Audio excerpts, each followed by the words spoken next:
শুভ দুপুরবেলা বন্ধুরা। আজকে রেসিপি দেখো বন্ধুরা, আলু ডাঁটা বেগুন দিয়ে মাছের ঝোল করব।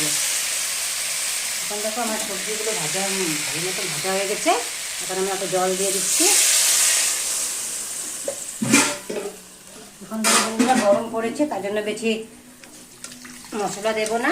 এখানে পাতলা করে ঝোল করব। এখন বেশি মশলা খাওয়া ভালো না, অনেক গরম পড়েছে, তার জন্য কাঁচামরিচ আর জিরা সম্বার দিয়ে পাতলা করে ঝোল করেছি।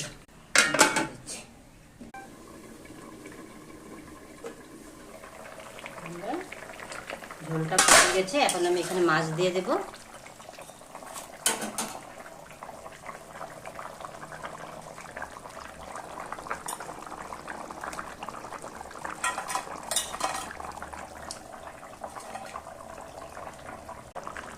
এখন দেখো বন্ধুরা, মাছগুলো দিয়ে দিচ্ছি।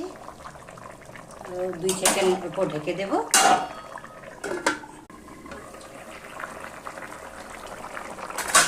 বন্ধু, আমার মাছের ঝোলের তরকারি হয়ে গেছে,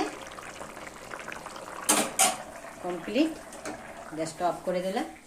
আমার চ্যানেলটা তোমাদের ভালো লেগে থাকলে তুমি আমাকে কমেন্ট করবে, আমার সাথে থাকবে।